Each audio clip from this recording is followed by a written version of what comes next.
ท่านรัฐมนตรีกระทรวงสาธารณสุขได้ออกมายืนยันว่าประเทศลาวมาฮอดปัจจุบันนี้ยังบ่มีผู้ติดเชื้อไวรัสโคโรนาเถื่อ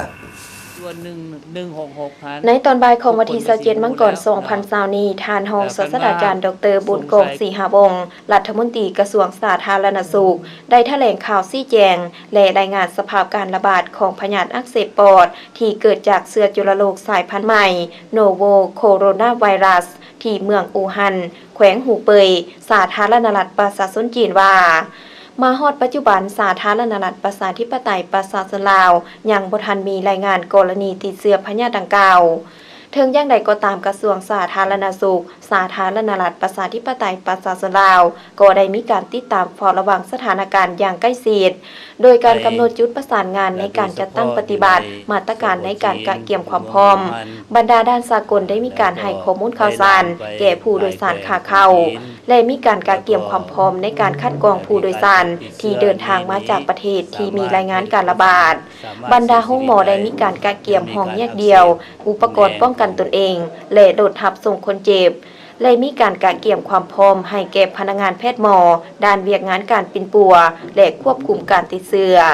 โดยได้ยกระดับการเกี่ยมห้องวิเคราะห์ที่สามารถกวดหาเชื้อจุลโรคได้ในสาธารณรัฐประชาธิปไตยประชาชนลาวภายใน24 ชั่วโมงหรือท่านสามารถสอบถามข้อมูลเพิ่มเติมหรือถ้าหากพบเห็นคนที่มีอาการสงสัยเป็นพยาธิดังกล่าวและต้องการความช่วยเหลือกรุณาโทร85620 5406 6777เป็นภาษาลาวและภาษาอังกฤษหรือโทรสายด่วน166ภาษาลาวตลอด24 ชั่วโมงท่านยังได้ให้ฮู้ตื่มอีกว่าในระยะต้นปีนี้ได้มีการรายงานจากกระทรวงสาธารณสุขของสาธารณรัฐประชาชนจีนเกี่ยวกับพยาธิอักเสบปอดที่เกิดจากเชื้อจุลโรคสายพันธุ์ใหม่โนโวโคโรนาไวรัสนูโมเนียที่มีจุดเริ่มต้นที่เมืองอู่ฮั่นแขวงหูเป่ยซึ่งมาฮอดปัจจุบันวันที่27 มังกร 2020สาธารณรัฐประชาชนจีนรายงานกรณีคนเจ็บพยาธิอักเสบปอดที่เกิดจากเชื้อจุลโรคโคโรนาไวรัสมีรายงานทั้งหมด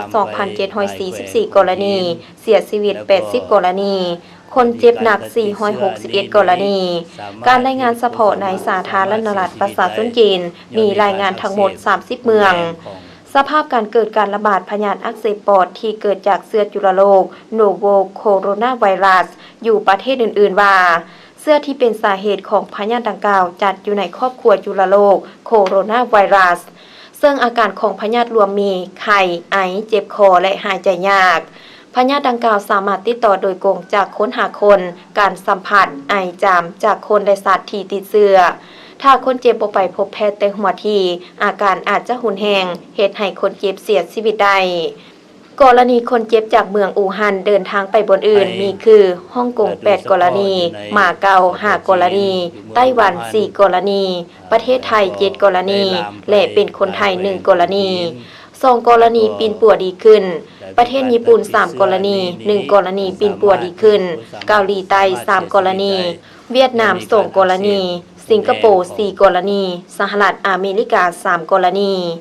สำหรับประเทศที่มีรายงานใหม่มีคือเนปาล1 กรณีฝรั่งเศส3 กรณีออสเตรเลีย4 กรณีมาเลเซีย4 กรณีและแคนาดา1 กรณีส่วนวิธีการป้องกันแม่นให้หลีกเลี่ยงการเดินทางไปเขตที่มีการระบาดหรือชุมชนแออัดหรือมีคนหลายถ้าจำเป็นจะไปต้องได้ปฏิบัติดังนี้ใส่ผ้าอัดปากล้างมือของทานทุกครั้งด้วยสบู่หรือน้ำยาฆ่าเชื้อปฏิบัติมารยาทในการไอจามด้วยการอัดปากและดังหลีกเลี่ยงการสัมผัสใกล้ชิดกับคนที่มีอาการไข้คือไข้หวัดเส้นไข้ไอเจ็บคอและหายใจยากหลีกเลี่ยงการสัมผัสสัตว์เป็นหรือตาย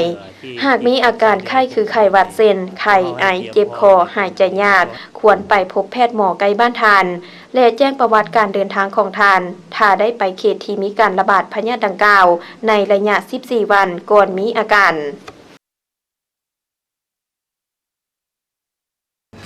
ขอแจ้งและก็ขอให้มีความเห็นบางอันต่อสภาพการที่ในทั่วโลกได้สนใจเกี่ยวกับเรื่องพยาธิไวรัสเฮ็ดให้อักเสบปอดซึ่งมีชื่อว่าโคโรนาไวรัสใหม่ ซึ่งว่าเป็นเสื้อจุลโลกที่เกิดขึ้นใหม่และโดยเฉพาะอยู่ในสปจีนอยู่เมืองวู่ฮั่นแล้วก็ได้ลามไปหลายแขวงของจีนแล้วก็ได้มีการติดเสื้ออันนี้สามารถให้คนสามารถเสียชีวิตได้ย้อนมีการอักเสบหุนแหงของปอดของระบบหายใจซึ่งคือกันกับ SARS หรือว่า MERS ที่มันได้เกิดขึ้นในปี 2002 แล้วก็ปีต่อมาอันนี้ก็เป็นเสื้อที่อันตรายที่เกิดขึ้นใหม่อยู่ในคงเขตพวกเขาดังนั้นนี่ก็มีหลายคนก็กังวลว่าอยู่ในสปป.ลาวพวกเขานี้จะมีกรณีบ่หรือว่าพวกเขามีการกาเกียมแนวใดเฮ็ดให้ประชาชนเขาจะป้องกันแนวใดและสภาพปัจจุบันเฮามีแนวใดแล้วดังนั้นนี่ผ่านมานี่ก็มีข่าวหลายอันนั่นแหละทาง Facebook ก็ว่ามีกรณีแล้วอยู่ในห้องหมอมิตรภาพนี้อันนี้ยังบ่ทันเป็นความจริงเถื่อข้าพเจ้าอยากให้รายละเอียดคือแนวนี้อีกผู้หนึ่งที่มาเว้าอยู่เมื่อกี้ออกเฟซนี่นะผู้ซื้อเฟซดีนะแม่นข่าวดังวันนี้นะผู้เฮ็ดเฟซตัวนี้นะอันนี้อยากให้เข้าใจแนวนี้แล้วขอให้แก้ให้